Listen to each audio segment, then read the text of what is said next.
Voltamos, são 7 horas e 27 minutos. Aqui agora sim, duas boas-vindas oficiais ao nosso convidado de hoje, que vai bater um papo com a gente, o Fabrício Maciel, professor Fabrício Maciel. Fabrício, bom dia, prazer conhecê-lo. Bem-vindo aqui à Folha no Ar, primeira edição. Obrigado. Vou rolar a bola aí. Coronavírus, consequência na saúde pública e na economia. Como é que você está vendo esse processo quanto sociólogo, Fabrício? Olha, primeiramente, bom dia, Luísio. Muito obrigado pelo convite para mais uma vez estar aqui com vocês. Bom dia ao Marcos e a todos que estão aí nos escutando. E você começa já com uma questão bem complexa, né? Eu acho que é muito difícil falar sobre isso agora. Eu acho que você já começou a falar um pouco aí no primeiro bloco, né? E o que acontece? A gente está passando o problema nesse exato momento, né?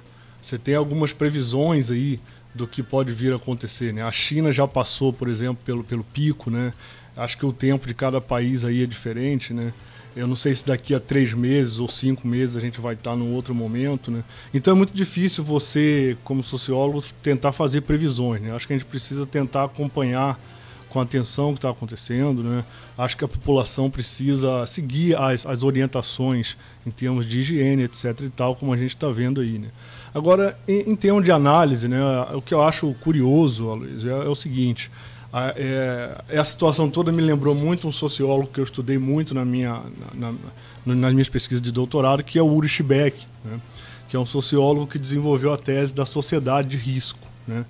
E no fim da vida ele falou da sociedade de risco global, né? Então, quer dizer, ela é uma tese muito interessante porque ela colocou um pouco o que você está dizendo para além das fronteiras nacionais, né? O que é o risco hoje, né? Quais são os riscos que a humanidade hoje enfrenta, né? E como nós enfrentamos, né? Que aí é uma análise que o Uri Schbeck, como um bom europeu, ou como um europeu pensador status quo, não vai fazer, né? Mas é uma análise que um outro alemão que eu gosto muito, que é o Stefan Lessenich, vai fazer, que é quem sofre os riscos e em que gradações, né? Quer dizer, o que é curioso nessa coisa toda do coronavírus, é óbvio que é algo que nos preocupa, né? É óbvio que é uma epidemia ou uma pandemia, como tem sido definido, só que é um fato interessante que quando a coisa afeta o Atlântico Norte, né, e especialmente a Europa, ela se torna um alarde de natureza diferente, né, quer dizer, eu fico me perguntando por que a mídia não problematiza essa coisa de forma mais profunda e fica colocando o enfoque que está colocando, né? Porque se você parar para pensar,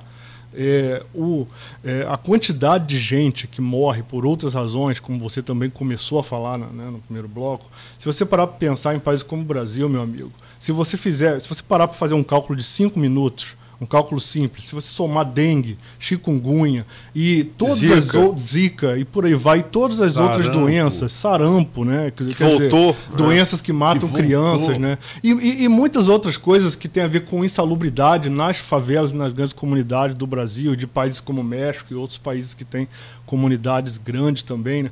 Meu amigo, se você fizer esse cálculo, você vai ficar apavorado com o número de mortes e como esse número é muito maior do que o número do coronavírus hoje, né? Então, quer dizer, a mídia atual, a grande mídia, né, ela desenvolveu essa especialidade que é focar em um problema e exagerá-lo muitas vezes de maneira que talvez não seja a mais crítica, né? Eu gostaria só de acrescentar uma coisa, pela minha visão assim, de muito tempo de rádio e televisão, de ver como uma concorrência é feita.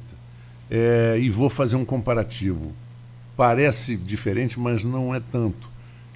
Há uns anos atrás, faleceu num acidente de carro um cantor sertanejo que era muito pouco conhecido, né? Cristiano Araújo, o nome dele. Eu consigo lembrar o nome porque é o nome do meu cunhado. Eu tomei até um susto. Eu falei, será que foi meu cunhado que morreu?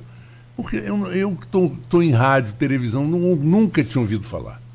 Era só realmente aquele público específico do agronegócio. É um exemplo interessante. Exatamente. Aí, passou muito batido pela TV Globo.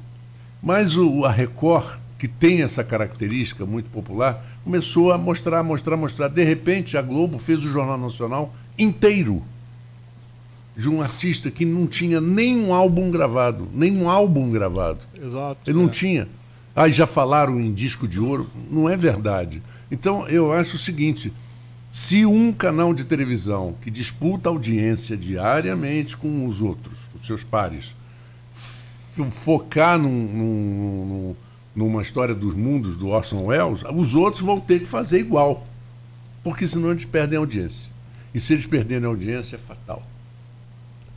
Exato. E quer dizer, isso é um bom exemplo, e aí só para completar, né? Mas eu não quero dizer com isso que a gente tem que desconsiderar o que está sendo feito, não. Claro, quer dizer, e só para não perder o gancho, né, a outra parte da pergunta tem a ver com a economia, né, eu acho que é também, quer dizer, existe um poder da mídia, da grande mídia hoje, da mídia global, que ele escapa do controle e ele cria situações também que acabam escapando do controle, porque você vê o que está acontecendo, né? É muito curioso e muito difícil de se decodificar porque as bolsas de valores estão caindo e caindo no mundo inteiro, né? Quer dizer, a gente sabe que o capitalismo é um sistema que vive de crises, né? A gente teve uma grande crise em 2008 e agora tudo indica que a gente está passando por uma outra grande crise global e a gente não pode atribuir ao coronavírus a causa dessa crise, né? E aonde que está o aspecto que talvez seja uma coisa que sai do nosso controle, né? Você tem quer dizer, se você parar para pensar em quem são os investidores, quem é a elite, são pessoas de carne e osso como a gente que também tem lá seus medos e suas preocupações. Então o cara vai e cisma de que não vai investir no Brasil porque ou na Espanha ou na Itália porque o índice do coronavírus está alto e etc e tal, né? Então quer dizer, é uma situação muito, muito esquisita que sai do nosso controle, né? E aí você vai ter coisas do tipo o cara nos Estados Unidos que comprou lá todos os álcool gel para revender, né? Não sei se vocês viram isso, acho que ontem ou antes de ontem aí na mídia. Não, um cara comprou, cara, os vidros todos de uma região inteira para tentar revender, né? Aí você vai ter na Inglaterra as pessoas tocando comida, né? Já no nível de preocupação. Papel né? Falava tanto na Venezuela, tá faltando papel higiênico hoje em Nova York. Então, quer dizer, literalmente. E aí o que eu acho? Você tem a situação que sai do controle e que talvez não estaria nesse nível de neurose se a mídia não focasse dessa maneira, né? Como no exemplo do cantor, e como ela faz com tudo. Né? Quer dizer, o que a gente tem que fazer hoje? E aí alguns países, a Argentina já fechou as portas, nós não fechamos ainda, né? Alguns países vão fechar, outros não vão. Aí você tem um caos, né? Um caos mais ou menos administrado, no qual cada país vai tentar dar o seu jeito e talvez a saída não fosse isso, né? Como você disse, Aloysio, fronteira, o que é fronteira, né? A gente deveria ver o que cada país pode fazer em termos do seu sistema de saúde para cuidar das pessoas, né? Por que fechar, né? Aí você tem quer dizer, aí a sociedade global de risco do Ulrich Beck, né? Ela é posta em teste, né? Como que a sociedade vai reagir, né? A gente vai reagir na retração, fechando as portas, ou a gente vai enfrentar o problema com racionalidade e tentar ver se há formas de estratégia de parcerias supranacionais, né? Se há colaboração entre as grandes potências, né? Quer dizer, seria o contrário de a Europa, por exemplo, dizer agora que vai fechar. Como assim a Europa vai fechar, né? A Europa é uma entidade à parte, né? Que pode simplesmente fechar, né? Então, a situação ela toma um rumo muito estranho, né? E, como eu disse, assim, acho que daqui a 3 meses a gente vai poder fazer um outro diagnóstico um pouco mais preciso de para onde a gente vai com isso, né? Mas é muito estranho. As previsões são de 4 a 6 meses, né?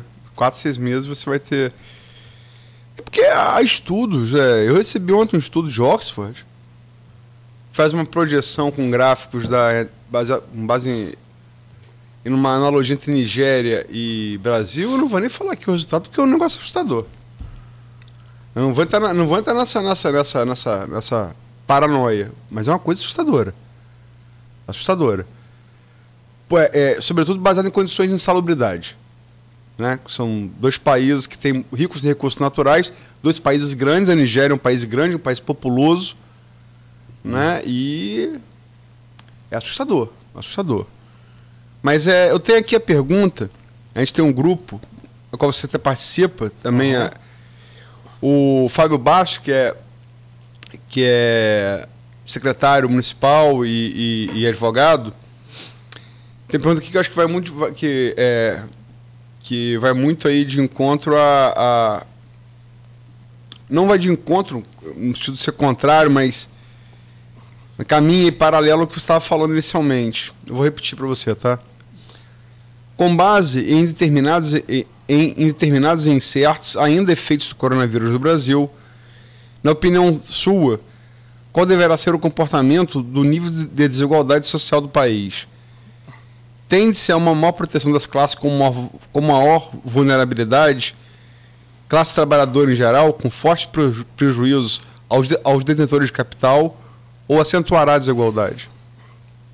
É uma excelente pergunta, né? Eu vi a pergunta ontem à noite, fiquei pensando.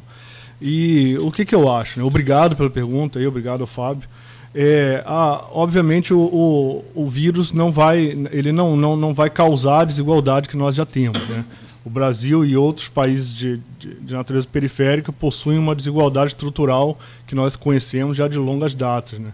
Então, o que essa pergunta provoca, né? A gente sempre teve dificuldade de cuidar das nossas classes populares, né?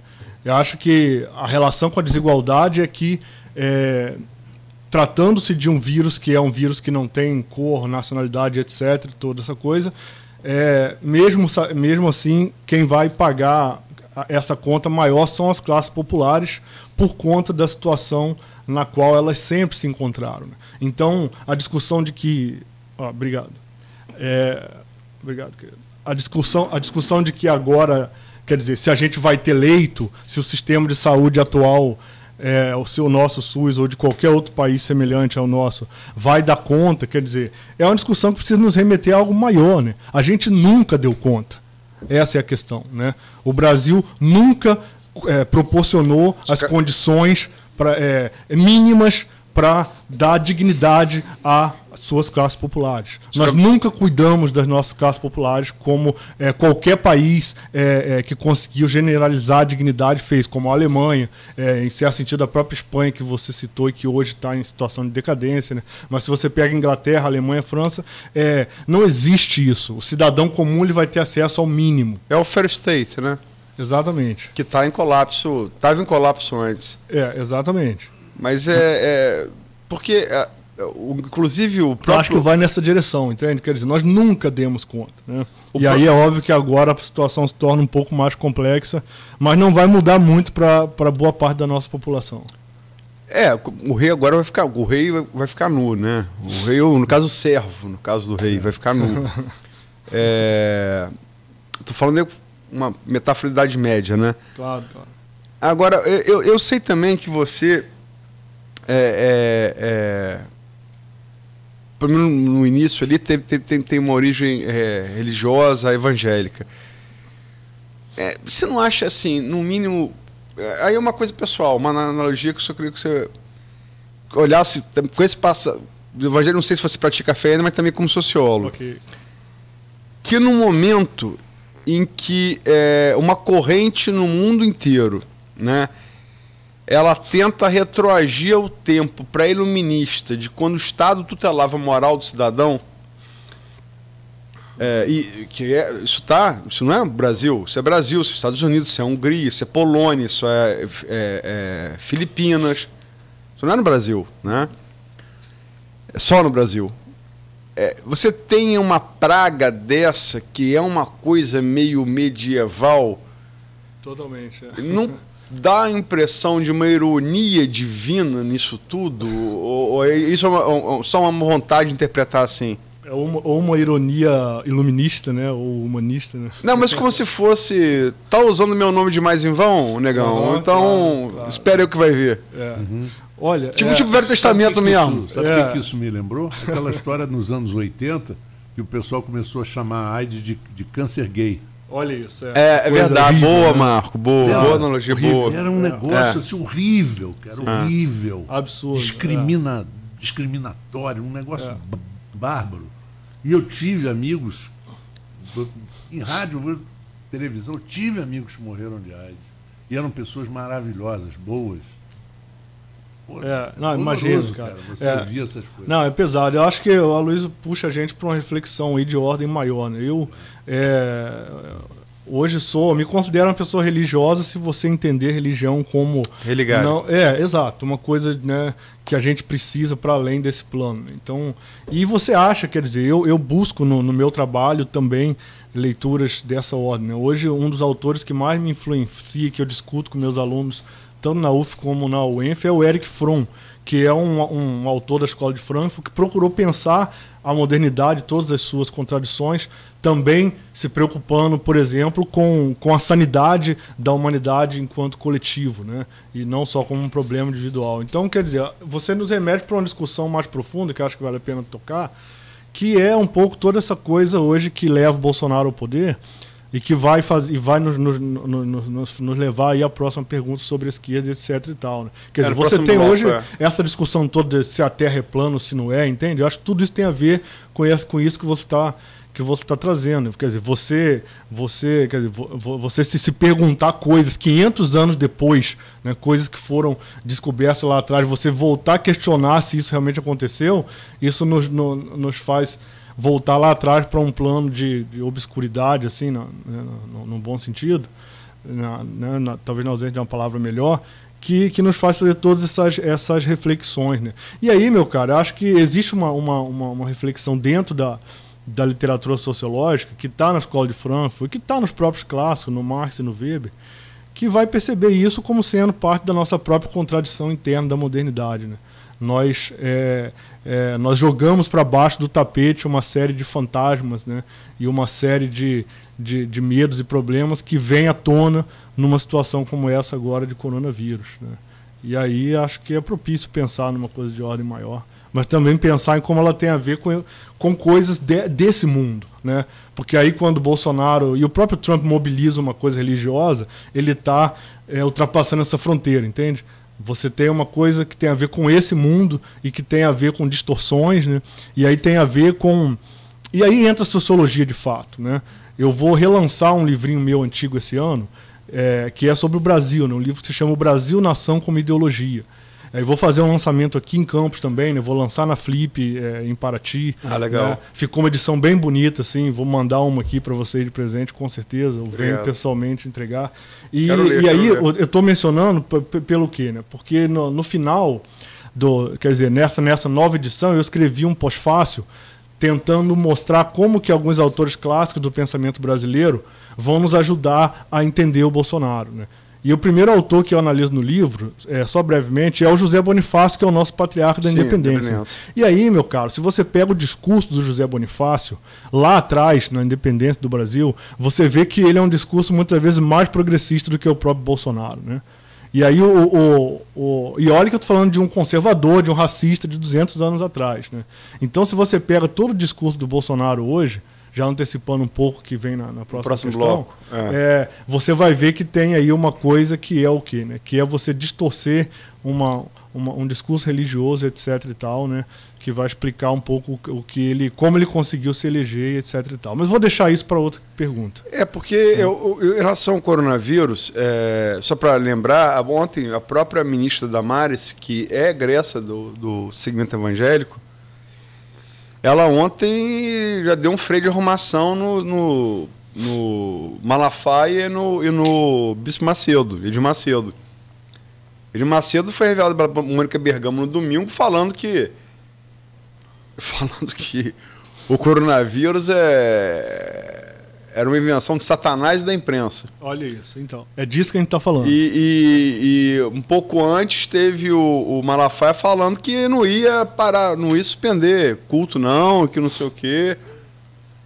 Enfim, estou falando no início, são interesses particulares ou institucionais que querem suplantar o interesse da coletividade, que não pode ser num momento de crise. E o importante é pegar o significado disso, né? Quer dizer, nada disso tudo isso é usado pela política, né? Que é onde eu quero chegar daqui a pouco. Não, e só antes de o Marco fazer o intervalo, ainda ficando eu sei que você gosta, eu também, por isso que eu insisto, é porque basta ler aí mais Novo Testamento do que o Antigo, os alertas aos falsos profetas são inúmeros. São inúmeros, né? Quer dizer, Inclusive os profetas da academia, né? Vale dizer, né? Porque nesse momento, vou só te dar um exemplo. Quando você me falou que a gente ia falar do corona, eu fiquei pensando e comentei isso em casa com a minha companheira, né? Puxa vida, quer dizer, a gente tem que ter cuidado como pesquisador, como sociólogo, para não ter que ficar inventando respostas que muitas vezes a gente não sabe, né? Tem uma situação que a gente está vivendo agora, cara. A gente não sabe exatamente o que vai acontecer no Brasil daqui a 2 meses. Eu sou otimista, pegando o gancho, né, dessa coisa de ordem maior que você trouxe. Né? Eu sou um cara sempre otimista. Tendo a achar que tem um pouco de alarde, mas que tem também uma situação real. Tendo a achar que no final tudo vai dar certo. Mas hoje a gente tem, e isso também tem a ver com as questões políticas que a gente vai discutir no outro bloco, você tem hoje grandes sociólogos, pesquisadores conhecidos, né, que vão falar o que o grande público quer ouvir e que vão agir como profetas. Né? A ciência hoje ocupa um pouco esse espaço, né, de agir também como profeta. Né? Mas também recupera um espaço como única resposta possível há um tempo que estava virou genie, a ciência virou genie. A ciência sai do papel de genie, e aí até sociologicamente, para grande herói contra o grande inimigo, né? A arma claro, que você tem contra o inimigo. E é claro que a ciência, não estou aqui descaracterizando nem minha profissão, nem quer dizer, de outras áreas das humanas, especialmente. Né? É claro que a ciência ela vai fazer pesquisa e vai trazer um conteúdo para o público que é necessário. Mas o limiar entre o profetismo e o pronunciamento responsável, muitas vezes, é bem complicado de se identificar. E só para ter, antes para o último bloco, que consequência econômica? Trump pegou o Fed junto com o Banco Central da Alemanha, que você conhece bem, com o Banco Central de Tóquio, jogou os juros a zero. Quer dizer, ninguém faz isso se não estiver esperando a Blitzkrieg alemã chegando para o outro lado. Você espera o pior dos quadros. É um tema extremamente importante, porque o que acontece? Essa coisa toda, né, de que infelizmente também ajudou a eleger o próprio Trump e o Bolsonaro, essa coisa de acreditar no Estado, do neoliberalismo, enfim, todo esse papo que a gente conhece, ele nesse momento agora, as pessoas deveriam ver como ele é falacioso, né? Porque você citou o Keynes, né? Mais cedo. Quer dizer, eu poderia citar outros autores que vão dialogar com isso também. As economias fortes, o Estado está atento, né? Então o Estado americano ele sempre esteve presente, né? Para interferir em crise ou para conduzir a economia de acordo com os interesses deles. Né? E os interesses deles incluem interferir nos interesses de outras nações como nos nossos. Né? Da mesma forma, na Alemanha você teve recentemente a gente teve um exemplo interessante que foi o quê? Né? Quer dizer, o Estado alemão ele interferiu financiando com um valor alto, né, bem alto, uma série de empresas para fortalecer, e isso em determinados setores, especialmente para fortalecer contra o mercado chinês. Você está entendendo? Então, as economias fortes fazem isso. No nosso caso, não. O que a gente está vendo, especialmente agora, com o Bolsonaro, é o oposto disso. É esse discurso do Guedes, que você tem que fazer as reformas e tal, e você não vê esse Estado interventor no sentido de proteger a gente. Entende? Né? Como os Estados Unidos fizeram em várias ocasiões e estão fazendo agora. Mas você, em termos econômicos, você espera esse monstro todo? Porque parece que, inicialmente, até acompanhando aqui, me sempre falando, inicialmente eles falavam em 1/6 de retração do PIB. Depois em metade. Hoje já se fala em crescimento negativo. Quer dizer, isso estou falando, ele está falando isso aqui, Marco, eu acho que uma semana que... Eu tenho comparado aqui busco registrar. Quer dizer, eu acho que no espaço de uma semana passamos de 1/6 do PIB para metade para PIB negativo. Você está falando da economia em si e tal, né? Quer dizer, acho muito curioso. Porque as consequências são assustadoras. Né? Mas é uma excelente questão também, sabe, Luiz? Porque essas metáforas no que diz respeito ao mercado são muito curiosas, né? Quem é o mercado, sabe? Quer dizer, quando acontece esses anúncios que tem uma crise e tal, quem está em crise, né? E quem vai pagar o pato dessa crise, né? Em 2008, o que é que nós tivemos? Né? Você tem a quebra do Lehman Brothers, né? História da bolha imobiliária. E você tem a quebra quer dizer, do espaço imobiliário, Sim, de investimento nos Estados Unidos. Então, quer dizer, a gente... mais uma vez, a forma como a mídia mostra a economia, ela mostra de forma abstrata e com os jargões dos economistas, né? O mercado, as bolsas, mas quem, né? Você está falando de elites, e você está falando de grupos específicos da elite que estão ganhando ou perdendo nesse jogo, né? A economia funciona como um jogo, né? Se você tentar acompanhar a lógica da Bolsa de Valores, aquilo é um jogo. Tem gente que se diverte muito com aquilo, inclusive sim. ganhando muito, né? Então, quer dizer, você precisa entender esse jogo e entender que quando a mídia fala do mercado ou da economia, leia-se elite, né? Quer dizer, a gente tem que dar nome aos bois, né? Leia-se elite. Quem vai perder e quem vai ganhar, né? Quem está preocupado, né? Quem é esse mercado que está preocupado? Aí tem umas coisas muito doidas, assim, o mercado está nervoso, né? O mercado está... Sim, claro, não o mercado de forma abstrata, o mercado somos todos nós. Quem está nervoso ou quem está nervosa é a elite, uma fração da elite que investiu no determinado setor e que está com medo de perder seus investimentos, né? Então, quer dizer, a gente precisa deixar isso muito claro. Um detalhe interessante, essa bolha imobiliária que explodiu... Você estava lá na época, né? Não em 2008, quando ela explodiu. Você falou aqui que você chegou a ver um apartamento e achou que estava superdimensionado o preço, né? E aí você... Foi a história dessa, em Miami? É mais ou menos. O problema, o grande problema começa em 2002, nos Estados Unidos. Quais eram os grandes... as cidades, por exemplo, você tem cidades que nos Estados Unidos têm uma característica interessante. As grandes cidades dos estados não são as capitais, salvo raríssimas exceções. Salvo Hartford, no estado de Connecticut, que é a cidade mais importante, maior, que tem 300 mil habitantes, não tem mais que isso. Agora, Nova York, a capital é Albany, uma cidadezinha desse tamanho. Sacramento, na Califórnia, tem 400 mil habitantes. Então, e por aí, não é? Então, e ao redor dessas cidades grandes é onde o pessoal da especulação mora. O pessoal que aplica em bolsa de valor e tal. Interessante. Esse pessoal, principalmente os reis do mercado financeiro, ganhavam um salário alto, razoavelmente alto para o padrão americano, e ganhavam uma coisa que era o bônus de final de ano, que era monstruoso.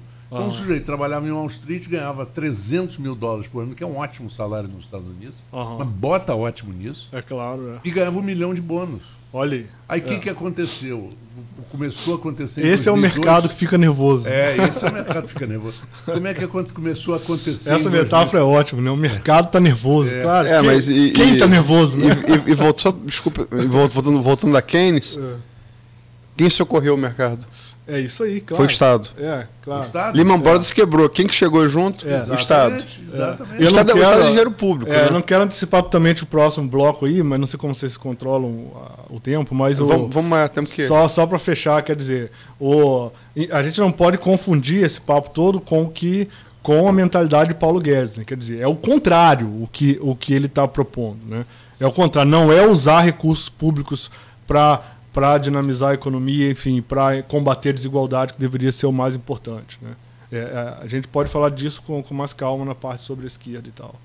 Bom, vamos lá. Só para concluir. Desculpa, Marco. Não tem problema nenhum. Então, o pessoal que ganhava 300 passou a ganhar 400, mas perdeu $1 milhão do bônus, cortaram os bônus. Aí aquelas comunidades todas ao redor de Nova York, as casas que valiam $2 milhões passaram a valer $1 milhão. Porque ali o que houve foi o que ele falou, essa especulação, essa ciranda que existia no mercado financeiro partiu para o mercado imobiliário. Claro. E aí a coisa não... Uma hora dá errado. Exatamente. Claro, não tinha como não dar. Só que eu digo... Tem gente que não vai perder nunca nesse jogo. A coisa está montada já num nível que é isso, né? Você tem todas as previsões, né? E aí por isso que eu comecei com aqueles que é um clássico e vou sempre voltar nele. Quem pagou a conta? Foi o Estado. É sempre o Estado. Então, é sempre o Estado. Devagar com a dor, o pessoal está de barra. Nos Estados Unidos, e é público. E principalmente nos Estados Unidos, onde certas empresas acabam se tornando símbolos nacionais. Como é a Harley Davidson, que quebrou 3 vezes e o Estado interferiu. uma quebra da Harley Davidson. É o grupo Rockefeller, né? E outros, quer dizer, não pode, os americanos não podem permitir que um grupo Rockefeller quebre. Essa discussão sobre o Estado, queria só complementar. Onde é o de Natal? ordem. O Natal mais famoso dos Estados Unidos. O Natal mais famoso Rockefeller Center. Rockefeller Center. Essa discussão sobre o Estado é de ordem fundamental, cara, porque ela está no centro da grande confusão que hoje, grande confusão que eu digo de ideias, né, de discussão que levou Bolsonaro e Trump em outro nível ao poder. Né? Se você pegar, por exemplo, a análise do Paul Krugman, né, o conhecido economista, né, no seu livro, né, A Consciência de um Liberal, cara, você vai ver isso. Né? A história dos Estados Unidos se resume a em que medida o Estado consegue avançar, né, para construir uma sociedade. Né? Quer dizer, você tem a experiência do New Deal, né, que depois vai acontecer o quê? Ela vai ser generalizada para a Europa, né, cada país com a sua variante. Né? Os planos Truman. E isso é uma coisa que eu estudei no meu doutorado. Então, quer dizer, você tem ali os 30 anos gloriosos depois da Segunda Guerra Mundial, e aí você tem o quê? Você tem o Estado. Né? Você tem um Estado regulando o mercado. Né? Você tem um Estado construindo o bem-estar social. Né? E o bem-estar social ele é o quê? Ele é seguridade, né? Ele é segurança, ele é pleno emprego, ou quase pleno emprego, né? Baixos níveis de desemprego. Né? E, por fim, por consequência, você tem o quê? Você tem potencialmente cidadãos que vão poder se preocupar com a democracia. Né? E aí, se você pega a história de um país como o Brasil, você vai ver que é o contrário. Né? A dificuldade do Estado enfrentar o mercado é gigantesca. Né? Você pega experiências ambíguas, vamos discutir seriamente, né? como o varguismo ou como o lulismo, mas são experiências ambíguas nas quais o Estado tenta, de alguma forma, agir no sentido de construir uma sociedade ativa e com menos desigualdade. Né? E aí você tem o quê? Você tem que lutar contra o mercado global. Né? Você tem que lutar contra as grandes potências, por exemplo, que estiveram presentes aqui no momento em que a gente montou o nosso capitalismo industrial ali atrás, desde Getúlio. Né? Isso vai explicar a dificuldade do nosso Estado até hoje em cumprir o que deveria ser o seu papel, né? Como inúmeros autores aí eu poderia citar, né? Que vão defender isso, que é o quê? Que é o papel de defender a sociedade diante do mercado. Né? O mercado não é e não vai ser nunca uma instituição que por si mesma gera e produz igualdade social. Né? Isso é uma discussão que remete lá aos clássicos da economia. E a gente vai aproveitar esse tema para fazer o break, agora no intervalo, e voltamos em instantes com Folha no Ar, primeira edição. A gente escolhe o Licença aqui.